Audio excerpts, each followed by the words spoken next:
Welcome. My name is Jim Barrood. I'm delighted to have you join us today. Today, we're launching what's called our Business Leaders Roundtable, and we have a really special guest. And I've been working with Frank D'Souza, who is one of the co-founders of Cognizant. Cognizant is one of the most successful companies on the planet. And if you don't know about it, you should. It's got over 300,000 employees, worldwide company. And I am lucky enough to be friends with one of the co-founders, Frank D'Souza. So I'll let him say a few words. He'll hand it back to me, and we'll get started talking to Bob today. So Frank D'Souza, welcome. Thank you, and thanks, Jim, for that very kind introduction, and good afternoon, everybody. Welcome to this session. Thanks a lot for joining us. We're now several months into the COVID-19 pandemic, and in many ways, we're at a critical juncture in the United States, in many parts of Western Europe, as governments and societies are starting to contemplate this notion of reopening economies, whatever that means in the context of the local conditions that prevail. And I think it's fair to say that so far through this pandemic, there have been more questions than we have answers.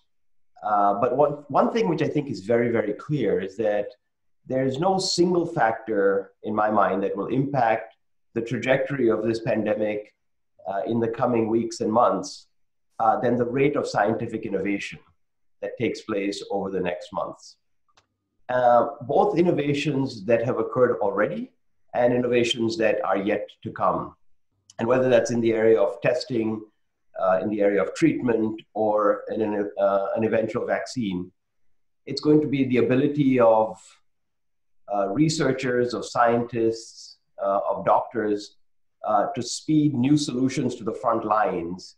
That's going to be key to determining how this unfolds over the coming weeks and months, and therefore how societies around the world fare. Now, I think as all of you know, the good news here is that we have many, many reasons to be optimistic. In labs around the world, some of the best scientific minds in the world are dedicating their time and many resources to finding solutions to the multiple facets of this COVID mystery. And so in that context, Jim and I thought it would be really important to organize sessions like this one to highlight the critical work that's going on in this space. And we're incredibly fortunate to have Dr. Bob Hariri with us today to talk about the work that his company, Celularity, is doing, both in the area of COVID-19, but if we have some time, more broadly as well. Thanks, Frank. Thanks for that introduction. And speaking of smart scientists, we have one of the smartest scientists on the planet with us today. And it's not so often we get to talk with folks like Bob Hariri. He has an amazing background. I won't be able to do it justice, so I will not try to do it justice. All you need to know is we are lucky to have him in this battle against this virus. In addition, he's got just such a fascinating background in different areas. He's one of the finest entrepreneurs you would ever meet. And I'll let him talk about his background, and then we'll ask questions about what's going on now and into the future. So without further ado, Bob, take it away. Jim, thank you so much. I can't express any more directly my gratitude to you over the years for always including me in these great events. And I'm particularly honored that Frank has been part of this introduction. I've admired his career and the work he's done for so long. So thank you for setting this up. Frank, I think, set the stage. We are facing unprecedented challenges today that none of us even had, I think, a sense of how deeply they could impact our day-to-day life than a pandemic like COVID-19. The truth is, I've arrived here in this COVID-19 response in somewhat of a unique and circuitous way, but I'll give you a little bit of my background just for context. So I'm an engineer by undergraduate training. I trained at Columbia in New York, and then after a brief stint as a pilot, I wound up going to med school at Cornell, where I did my MD and PhD, fell in love with surgery and entrepreneurship, and was very fortunate to work as a neurosurgeon and neurosurgical scientist focused on traumatic brain injury and the biology of post-traumatic inflammatory events. I was fortunate to be part of a team that was involved in discovering tumor necrosis factor, part of a group that began to understand that after a traumatic event, the cascade of changes that occurred to the vascular system were driven by our immune system, and developed a deep appreciation for how understanding and the ability to control the immune system would play a very important role in the diseases I was interested in, like traumatic brain injury, stroke, etc. So if you go back to the late 80s, early 90s as a surgeon scientist, being immersed in immunology, that occurred coincident with the discovery of stem cells as a research platform. And although I will admit to you, I probably slept through a lot of the embryology lectures in medical school, I was fascinated by a couple of unique observations. One, that the in utero environment, the gestational environment, has some unique, remarkable potential for repairing things that get damaged. And then the second thing was that the process of generating a developing fetus is an engineering and assembly process, and it is driven by cells and chemical factors which arise in this really kind of alien-looking organ called the placenta. And I became fascinated that the placenta was something that we got our hands on every day in huge numbers, but generally we disposed of it as this horrific waste material when we wanted to get out of our sights as quickly as possible. And it intrigued me that this waste material might in fact harbor some really valuable things like stem cells, like biological materials, and so on. So at the dawn of stem cells, when everybody thought we were going to get them from discarded embryos or from the byproducts of an abortion, I saw that sitting right in front of us was potentially an ideal alternative that would bypass a lot of the ethical and moral controversy, had the potential to be qualified very early on, even before birth. You can qualify the parental lineages and so on for underlying phenotypic or genomic characteristics that might be a disqualifier. And since hospitals were paying to get rid of this stuff, I said, you know what, this is an economical windfall for anybody who could productize things from this leftover waste material. So back in the 90s, the mid 90s, while I was still a faculty surgeon at Cornell, I began to explore whether or not the placenta did more than just serve as a vascular interface between the maternal and the fetal system. In medical school, I was kind of taught that the placenta's job was to connect the developing fetus to the maternal circulation. That's kind of a unidimensional function. That didn't settle with me very well. And I often give my oldest daughter credit for the epiphany. But when I was a young surgeon, my first child was in utero, and I got to go down and look at the ultrasound in the first trimester. And for the first time, it dawned on me that although she was a peanut-sized embryo, the placenta was already a big organ. And remember, I was an engineer to start off with. If it was just an interface, you would assume the placenta and embryo would develop at the same rate. The fact that the placenta was already big suggested to me that it was a governor of embryogenesis and ultimately fetogenesis. And if that was the case, why? So at a time when I saw underlying problems with deriving cells from embryos or byproducts of abortion, I realized that in this country alone, 4 million placentas are incinerated and disposed of after birth. Wouldn't that be a great raw material to find the products that ultimately might be therapeutically valuable? So that gave rise to my leaving Cornell and starting a company with the sole objective of, under very controlled conditions, procuring the placenta after birth under full informed consent with great medical data around the paternal history, the history of the birth, and so on, and then explore the organ to see whether, in fact, we could recover populations of stem cells that would be useful for different therapeutic purposes. A lot of this came on the heels of work we did around the hematopoietic stem cells that could be recovered in cord blood and placenta. But I was convinced that if you found hematopoietic progenitor stem cells in the cord blood, they had to come from somewhere, and the place they had to come from was the placenta itself.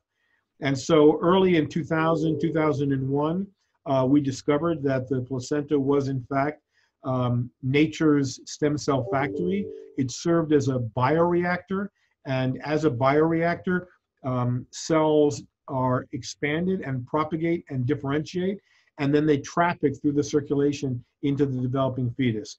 And I said, wow, isn't that a great place to identify large quantities of high quality cells that I could potentially turn into a therapeutic product. And so it solved a lot of my fundamental requirements for developing cell therapies. Number one, the cells were good. Number two, the process of recovering them was relatively straightforward. It was abundantly available, and the economics were attractive.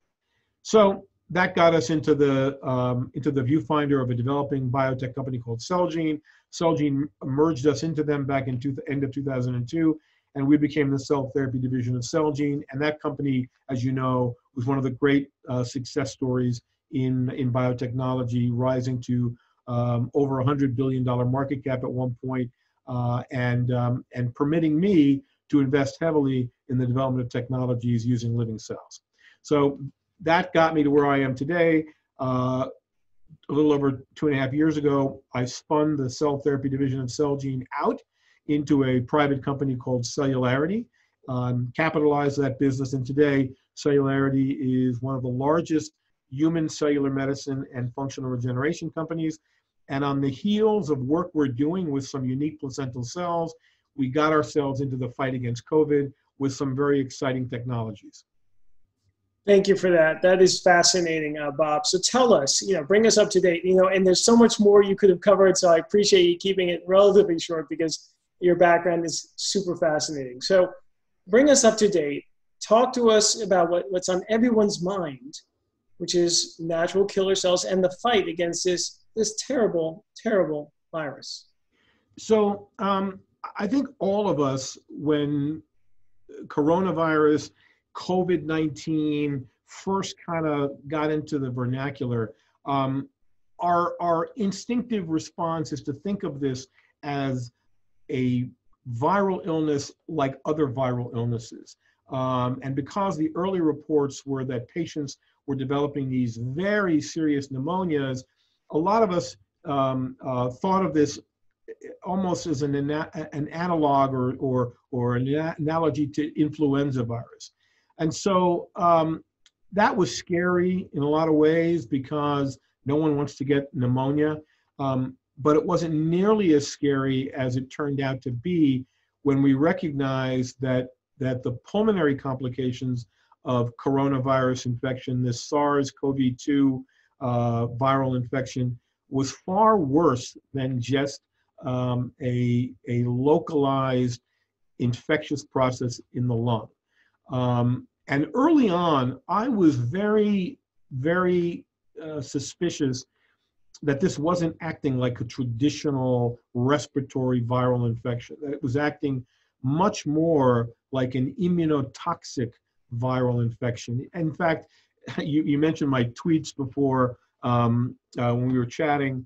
In some of my Twitter comments many weeks ago, I said, this virus behaves almost more like HIV than it does influenza.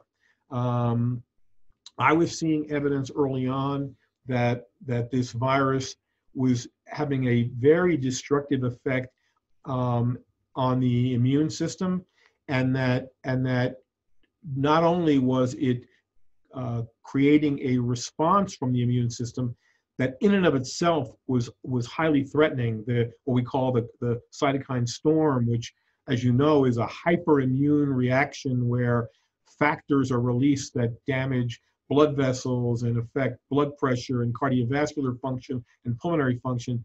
But we were also seeing that that we were knocking out, this virus was knocking out functional parts of the immune system necessary to respond to the virus. So where I think we're learning a lot, and it's going to be very helpful in the way we design responses, is I think we now recognize that this virus is directly toxic to elements of the innate and adaptive immune system that are necessary to defend against the virus. Now, take into consideration the following. What do we know? We know that this is a very transmissible virus. It gets around, okay? It's airborne, it's stable on surfaces for a period of time. You can infect yourself by getting a large inoculum of material inhaled, but you can also infect yourself by touching a contaminated surface, touching your face, and then the conditions on your face promote survival of the virus. And I actually believe that transmission through the eyes, down the tear duct into the back of the nasopharynx plays an important role in that initial infectious process. But what we know is that 95% of people who get infected don't get too badly ill. They're not horribly sick. Many people get infected and don't have a very serious course. A lot of people probably have gotten this and thought that they had kind of a low-grade flu or the common cold. But it's a small percentage of people who really do get sick.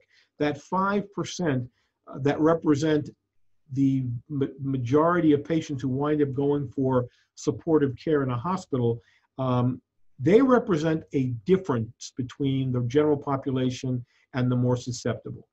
And what is the difference between those two populations? Well, it's my belief, and from everything we've seen, that the difference really lies in differences in the immune system of these individuals. So here's some of the data that I've been made aware of from my colleagues at the different medical centers in New Jersey and New York and elsewhere. For every 100 patients who come to the emergency room because of the symptoms they believe are COVID, roughly 80% are sent home because they're not ill enough and they don't have a medical need for being hospitalized.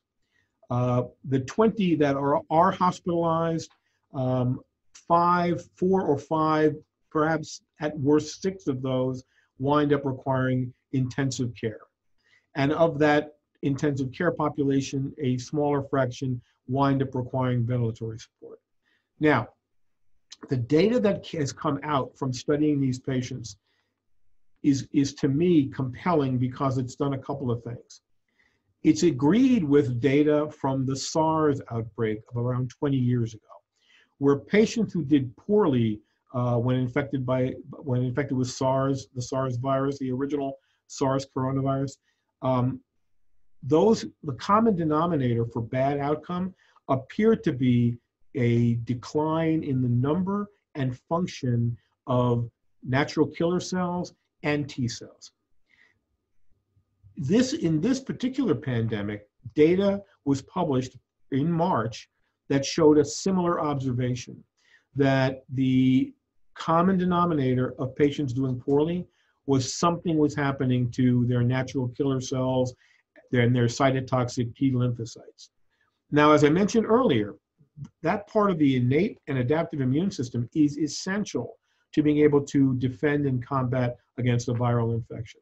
So the very fact that this virus is attacking those critical elements of the immune system, to me was not just scary and intriguing, but it also pointed a very, very, very direct finger at where we should be aiming the development of our treatment strategies.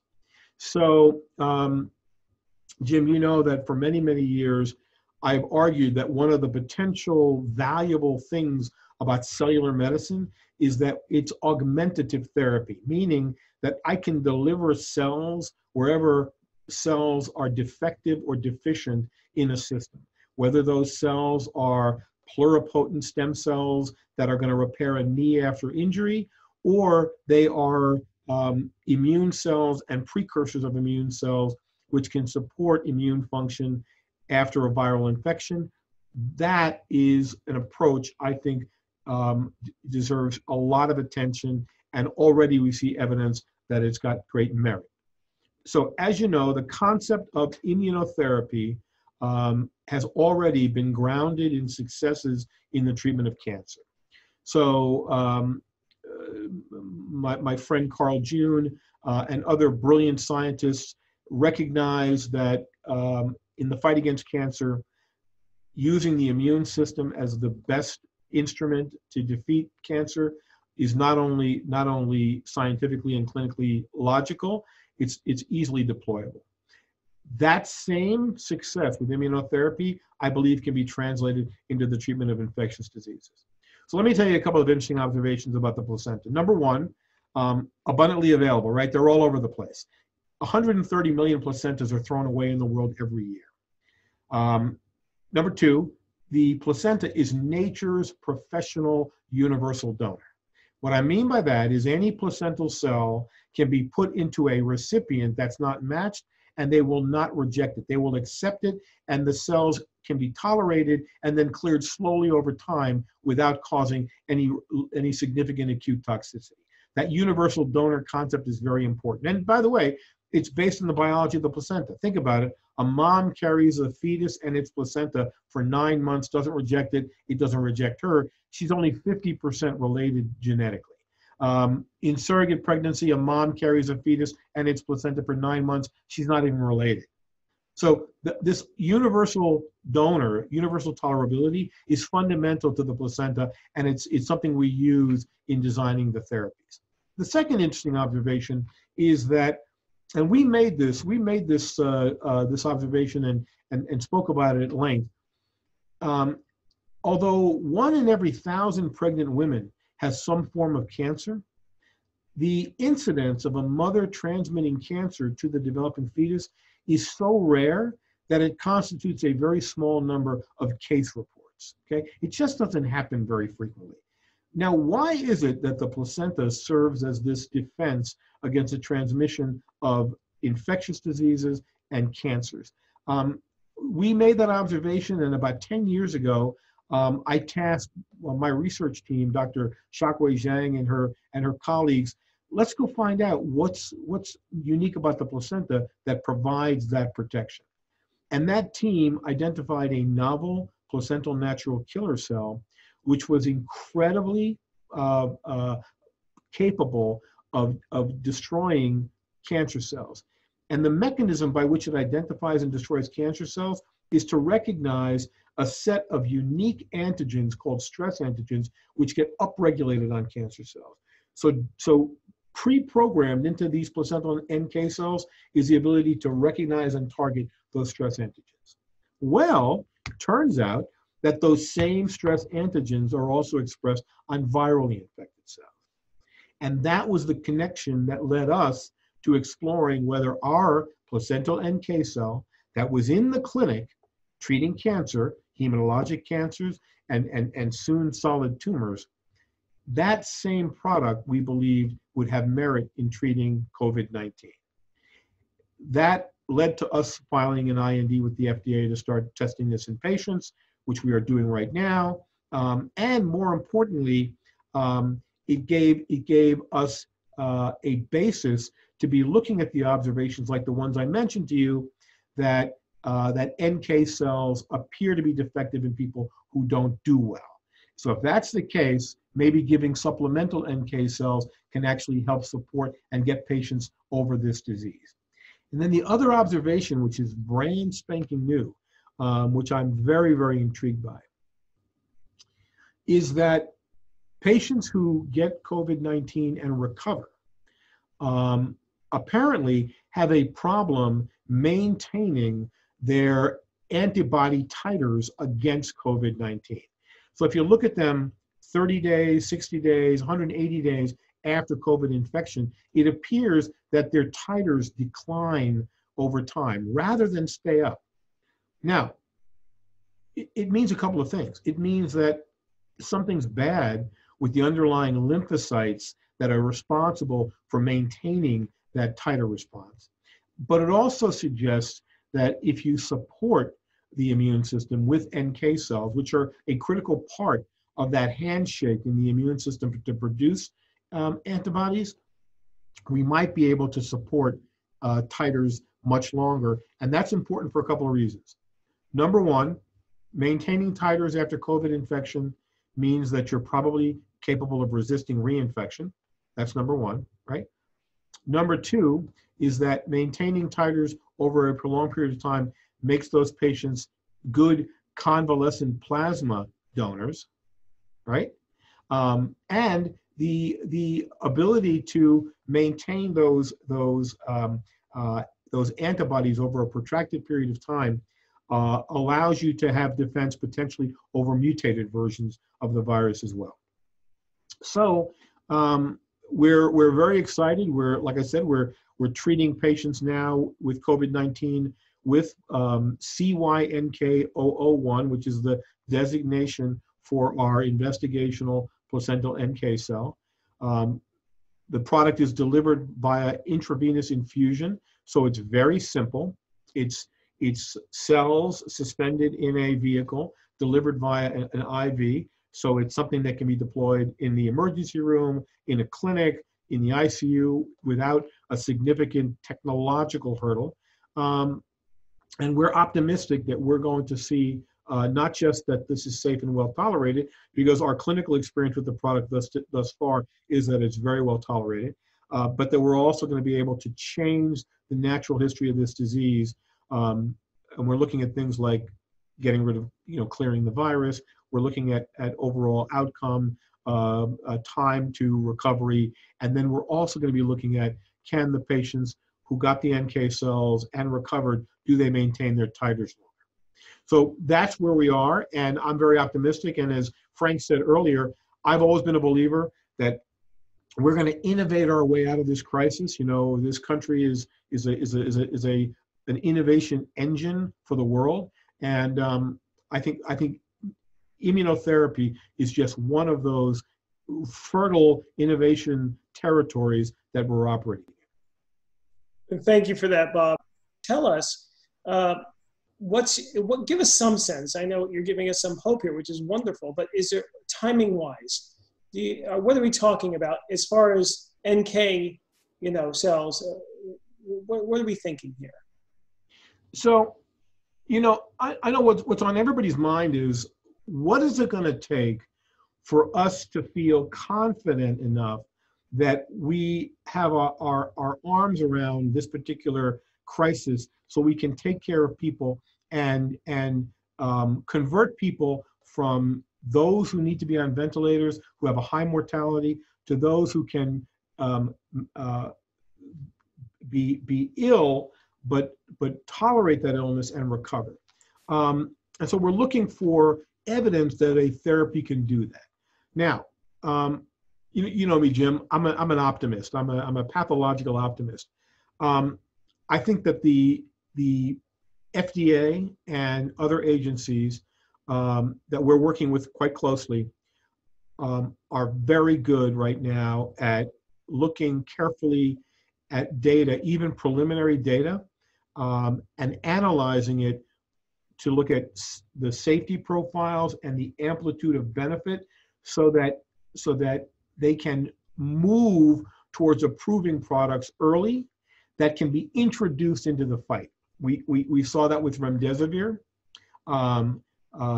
We saw that with the early willingness to use hydroxychloroquine, which I think it has a role early on. And I think that in the cell therapy space, I'm very confident that our partners at the FDA are going to be right alongside us, looking very carefully at the data, the clinical data, and any evidence that we are changing that natural history is going to get the support and help hasten the availability of these products to the treatment of the disease. The nice thing about the immunotherapy opportunity or angle is that this is a highly scalable, easily deployable approach to treating coronavirus COVID-19. We've already proven we can mass produce cellular products from the placenta. We've got the supply chain of the raw materials well under control so that we can scale up efficiently and rapidly. The economics are going to be very appealing when you look at the overall cost of managing this illness.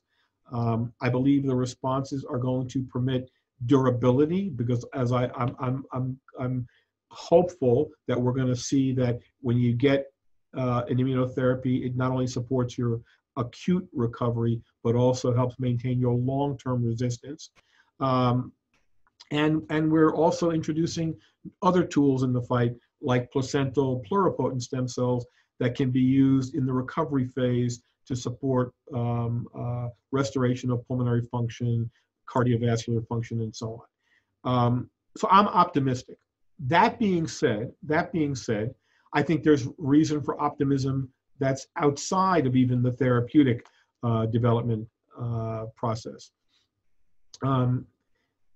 You know, the virus is showing evidence of being environmentally cleared under conditions, seasonal conditions that we're beginning to enter into.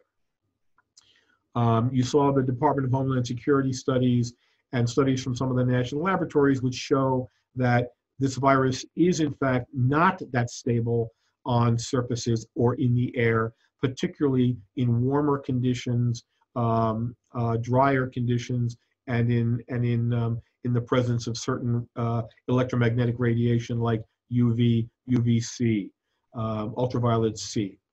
That to me is really encouraging. It means that we may have a hiatus here where we get enough clearance of the virus from the environment that the infection and transmission rates drop down,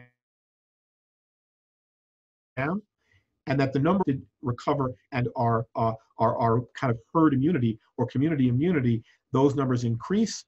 And so any subsequent wave will not nearly be as damaging because we've selected for the more resistant, healthier population to kind of stand up and protect the rest of the environment. That being said, we're learning more and more and more about what the risk factors are, the contributing risk factors to bad outcome. We know that obesity plays a role. We know that being male is a risk factor. We know that underlying illnesses like diabetes and hypertension appear to be contributing to bad outcome. And we know that obviously age is a contributing factor. That means we can begin to apply that knowledge in a rational design for what I call community reentry. Staged community reentry, in my mind, makes a lot of sense. You know, my friend Mark Benioff from Salesforce.com said it's time for us to build in a staged approach so that we don't continue to damage the economy. Because remember, the economy will be the engine to support innovation going forward, okay? We can't bankrupt this country because it's going to damage our ability to respond with innovation and invention. We need a healthy economy to do that. If you look at the data, okay, the hard data, and by the way, we have to be also skeptical that in a crisis, sometimes we apply statistical analyses that are biased. You know, I'm concerned that some of the numbers we're talking about, some of the fatalities and so on and so forth that are being chalked up to COVID-19, they're fatalities and they're tragic nonetheless. I don't know if COVID-19 was truly the causative factor, or was it a minor contributor? Was it just happened to be a bystander of the fatality? I don't know yet. That's stuff we really need to look at. And as a guy who has some training in pathology, you're often fooled in the long run by what the data actually says. But then the second important thing is that we know that in the below 60 age group, the disease has a very small lethality rate. And in the below 25, below 20 age group, the lethality rate is extremely low. Now, here's the reality. No one wants to even consider that a young person could get infected and die from COVID-19. But at the same time, you have to consider the long-term impact of isolation and quarantine on that same population. For those of us who have kids at home, there's a mental health component we've got to be considering here. And I think that there are ways to identify kids at risk.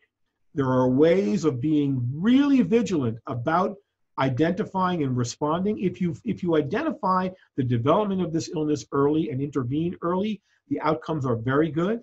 So I think that it's time for a staged community reentry program where we continue to have protections for those at risk. We begin to phase out some of these other measures that are being taken, and we allow people in the low risk groups to get back to work and back to school. And we keep an eye on things, okay? And we watch very vigilantly and we respond quickly. I think that is the rational way to get ourselves back to normal. Thanks for that, Bob. Now, before we move on to more questions, one of them was, give us a best case and worst case just for NK cells. You know, I know I don't want to do forecasting. I know this is not your job, but just so we can have some sense of hope, you know. Timing-wise? Yes. So I think in our study, our initial study is 86 patients that we should be completing enrollment and following these patients by August. If that data is compelling, we could have a breakpoint with our regulatory partners and with the scientific and clinical communities like remdesivir that could in fact dramatically expedite entry of this product into the treatment of the disease. So best case scenario is we treat 86 patients, and of the 86 patients who get the product, you know, very high number do really, really well, and they show biological evidence of a clinically meaningful response, a clinically meaningful benefit. So, for example, they clear virus, they don't go on to requiring ventilation, they get out of the hospital faster, and they maintain their titers. If we show stuff like that in a significant number of patients early on, I know it's going to excite the teams at the FDA, CDC, HHS, and they can help expedite and speed up the availability of these products, either in broadly deployed investigational programs or with some type of a provisional approval or a full all-out approval.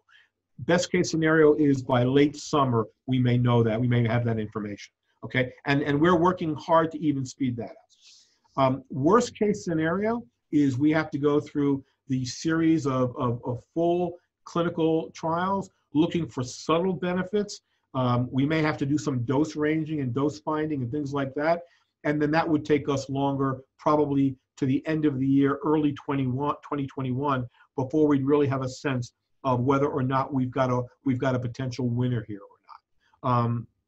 The nice thing about about the NK product is that, first and foremost, it's one size fits all, okay?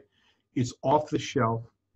It has a shelf life that's measured in decades, because this is a cryopreserved product that can be around next year, 5 years from now, 10 years from now, 50 years from now, okay?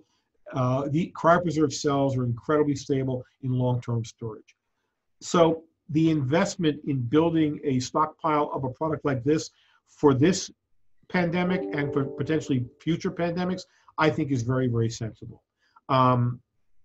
But in addition to the natural killer cells, we've also filed an IND for placental pluripotent cells to be used to also support things. And we're even exploring the possibility that NK cells, placental pluripotent cells, and maybe other therapies in combination is the recipe for success here. You got to keep your eyes open. You got to be a very, very dynamic observer, and you have to be creative and innovative on how you design the treatment regimen to maximize the effect. No two patients are going to be the same. As you know, patients are going to enter this disease with very varying states of underlying physiologic health. We need to understand that. We need to engage, the brilliant folks out there in the intelligence and information systems world, like Frank and our other friends. We need to be using machine learning and AI to interrogate data about the patients, their response to therapies and their outcomes. And we need to use those types of tools to better focus and target our strategies to treat the disease. Well, that is very encouraging, Bob. Thank you for that update. Now, what about the rest of the industry? There's several questions about vaccines and other treatments, or treatments as an aside. What can you tell us about this race to vaccinate and to treat? Give us some sense from your purview, since you're in touch with the whole industry all the time. So this is what I can say. We are better prepared to develop vaccine technology and novel vaccine technology than ever before. There are great companies out there, some with very novel platform plays to produce vaccines. There's Moderna.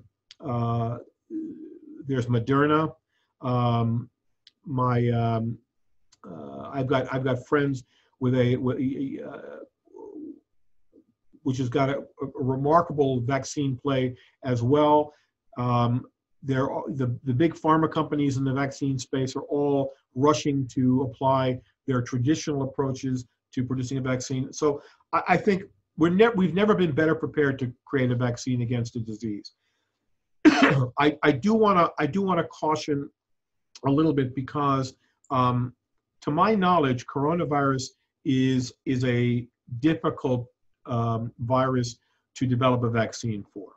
I don't think we've had a lot of success in developing vaccines for a lot of these agents, a lot of these pathogens. I know that we were unable to produce a vaccine against the original SARS virus or the MERS virus. Vaccines haven't been developed against Ebola, for example, which is an immunotoxic virus. So as much as we are hopeful that vaccines are going to be available to us and work, I want us to also recognize that as optimistic as we can be, we need to pay attention to therapeutics. I'm convinced that what separates the people who get through this without a problem and the people who don't get through this well is the immune system. Okay, just like Jim Allison, Nobel Prize winner, Carl June, and others have shown, the immune system is essential to getting through cancer. Right? We have to consider, what are we doing to destroy our immune systems? Okay, what are we doing? What do we have to do to overall enhance the quality of our immune system during our lifetime? And what tools can we bring to bear to enhance immune response to pathogens like COVID-19? And what tools can we bring into the fight, which will give us a window of resistance so that our own adaptive systems have a chance to combat the disease. You know, you may have seen Dr. Fauci talked about flattening the curve early on. The whole strategy there is that you take a measure that will lower the rate of growth of a factor which has a potential to overwhelm a system, right? In the case of Dr. Fauci's strategy, change the rate of people getting sick, infected, sick, and needing hospitalization so you don't overwhelm the healthcare system, right? Flattening the curve has a clear rationale there. Well, in my mind, flattening the immunologic curve means when people get infected and their natural killer cell response is trying to knock down that viral burden to give the adaptive immune system a chance to respond, anything we can do to lower that rise in viral load to give the patient's own immune system or a supported immune system a chance to do its job is necessary. So we flatten the immunologic curve when we introduce products like natural killer cells. Got it. So 2 questions. One focused on where is the best place to find information on COVID-19, unbiased information. And then the other one was, where do you see the end game? Whatever that, however you want to answer that. The best place to get information about COVID-19 is obviously my Twitter account, at Hariri Robert on Twitter. No, I'm only kidding. I'm an opinionated guy. I've got my view on things, and I try and share that with folks out there. But I'm keeping an eye on what's out there, and I try and be relatively impartial and talk about what other people are seeing as well as what I think is going on. The resources that are available today for COVID-19 are vast. Okay, I pay a lot of attention to the CDC's website, and I follow a lot of what they're talking about. I also, believe it or not, I follow a lot of the news that's coming from the financial community who are following companies that are in the fight against COVID-19. And I direct myself to the corporate websites of companies like Moderna, like Mesoblast, in order to better understand, like Pfizer, J&J, in order to better understand what they're doing to accelerate and advance their technologies in the fight. The big companies, the big pharma companies, they're doing an amazing job, and they have the resources to bring to bear. The truth is that we're going to see breakthroughs from little companies, little developmental stage companies that have a novel approach to things, and I'm hopeful that a lot of those little companies come into the viewfinder of some of the big pharma companies in order to get the resources to bring to bear. And then the last plug I'm going to make is this, Jim, and you're probably one of the guys who can help me do it. I think it's time for a Manhattan Project approach to COVID-19, okay? During World War II, we recognized that to protect the world from the fascist explosion was going to require the development of weapon systems that were a quantum advance from conventional. Likewise, to protect us from this pandemic virus, we're going to have to develop treatment strategies, vaccines that are a quantum advance from where we are. I'm a very, as you know, Jim, I'm a very inclusive, collaborative kind of guy. I really believe that the time is now for there to be a true Manhattan Project approach, where it's not this company competing against this company, but it's these companies coming together under some type of an umbrella, collaborative mandate that says, look, if we actually open our kimonos to each other about what we're seeing in the laboratory and in the clinic, we'll probably be able to fine-tune a strategy that works maybe with combination approaches, or maybe we're going to be better at identifying the real win. So I would like to see a Manhattan Project around COVID-19. We'll call it the Princeton Project. Well, you know, I think that makes a lot of sense, Bob, because, and that's the natural leader role of the United States, right? Is to really bring people together and collaborate to make huge impact. Now, we're running out of time. I just got a nice comment from a question from someone who said, you are so articulate, you should be on 60 Minutes. Your story and your insights have to be told. So 60 Minutes is up next, okay? We'll have to get you onto that. Now, clearly there's a couple more questions, but I do want to get to one or two other things. Let's see.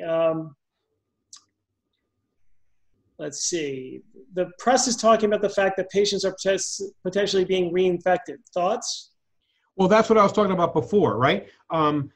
We're worried. I'm really worried that the people who are recovering, if they're recovering because they just had just enough adaptive immunity to clear the virus, but they can't maintain their antibody titers against COVID-19, they might, in fact, be subject to reinfection. It's one of the reasons why we think the immunotherapy approach, where we're supplementing the immune system with NK cells and so on, will help maintain and support prolonged and rising titers against the virus. So that's a really good question. We don't know yet what's the underlying mechanism of reinfection, but if the observations I've heard of thus far are true, that people get titers and then the titers drop, that suggests that something damaged the underlying immune system, the T cells and B cells and so on, and that those cells are no longer doing their job at maintaining resistance to the disease. It's something we're looking very carefully at. So Bob, I want to make sure, thank you for explaining that. First of all, I want to make sure we talk about your day job, which is making us all live a lot longer. Because I remember the last time we met this past fall, you said I'm going to live for another 50 years, and I held on to that, and I still am, in spite of this darn virus. So tell us, just make sure people know about your day job, what Celularity does, and what more hope you can give us for longevity. So first of all, Jim, did I tell you you look great? You look younger since I saw you last. So you're doing something right. You know, one thing, you know, I've been in the cell therapy business for 25 years, and I became intrigued by the placenta and the regenerative power of the placenta a long time ago. But I wasn't the first guy. A lot of people have figured this out and recognized that there's something unique. By the way, the Nazca Indians thousands of years ago actually made stone carvings where they depicted the use of the placenta as a therapeutic and an anti-aging tool. So, you know, listen, I am, thank God the patent office didn't consider that prior art. But here's what we know. We know that that stem cells are necessary. Healthy stem cells are necessary to drive the ongoing renovation and reparative processes that keep our tissues and organs in a youthful phenotype. It shouldn't be a surprise to anybody that we have stem cells that are in our body in various compartments that are continually turning over and responsible for renovating us in response to injury, aging, etc. That's an exhaustible supply. Two things happen to our stem cell reservoirs over time. The number of cells declines, and the quality of those cells declines as well. Now, we were intrigued because, as you know, the first way I entered into the cell therapy business was to bank stem cells from newborns. And, you know, it was very clear to me, because I've got my kids' cells banked, that storing away cells from birth in cryopreservation, you're putting these cells in suspended animation, and if you call upon them later in life, it's like you're getting a shot of yourself at birth, okay? What person doesn't want to have their skin or their muscles or their bones to have the youthful form they did early in life? So the concept of using cells to recharge the regenerative engine in our body is very logical to a lot of us. Now, we did some early experiments many, many years ago, just as a lark. Okay, I was intrigued by the same stuff that intrigued people like Peter Thiel, you know, who did the parabiosis experiments. I was intrigued, and by the way, 35 years ago, I published a study about aging and arteriosclerosis where I was transplanting blood vessels from old animals into young animals and vice versa, and found that the young environment made the old blood vessel young again, rejuvenated it. So 35 years ago, before I knew what the hell was going on, I actually did some of that work. But what we did in this kind of, you know, skunk works experiment was we collected placental stem cells from experimental animals at birth, processed them and stored them away, and then gave the animals back doses of their own cells as they aged. And what we saw was that the animals who got back their cells from the time they reached sexual maturity till death lived 40% longer than their untreated litter mates. Okay, that was pretty cool. And by the way, that same experiment's been done by at least 5 or 6 other investigators, and they saw the same thing. Okay, young cells into an old system has a benefit for that old system. So, do I think that do we have the answers here? We don't have the answers yet, but we do know that that certain functions decline with age that can be traced back to the synthetic integrity of our cells. And the synthetic integrity of our cells is driven by the DNA, which is accessible to transcription factors, can be read and turned into proteins. Those things get damaged over time, and they also change as you go from an undifferentiated stem cell to a differentiated, specialized, mature cell. If I can put more undifferentiated cells into an aging system so they can mature and maintain that synthetic repertoire so that all the proteins you need are being made, not just a small number, I think it will have functional effects. Best evidence of that is in the skin. Our DNA encodes for many, many different kinds of collagen, over 20 different forms of collagen. But if you look at the skin of a newborn, you'll find all 20 different forms of collagen. But if you look at the skin of an elderly person, they're only producing about 7 or 8 of those different collagens, which means that some of the collagen genes are being silenced, and they're being silenced either as a consequence of differentiation to a terminal form, or they're being silenced because they're being damaged. The DNA to encode for them is being damaged. We don't know. But I believe that if I could give you 100 million baby Jim Barrood cells every year, those cells would actually fit you perfectly, and they would contribute to restoring some of the functionality that you lose in the cells that age. And that's a concept that is central to the application of cellular medicine to maintaining human performance. I don't like to say anti-aging. I don't believe in that. I think it is about maintaining human performance. And I'll give you this one thing. If I ask an audience, how many of you want to live to 150? Not many people raise their hand, because the idea of 150 isn't very attractive. But if I say, how many of you want to live another 70 years exactly the way you are right now, everybody raises their hand, right? So it's about preservation of human performance. Great. Well, you know, that we're going to have to keep that for another session, Bob, because that is super fascinating. I want to thank, on behalf of me and Frank D'Souza, I want to thank you for coming on today to educate us all, give us some more hope, and tell us about your efforts to fight this terrible virus. And again, on behalf of the community, if there's anything we can do to help you in this fight, please let us know. Thank you, Jim. Great to see you. Thanks. Take care. Bye-bye.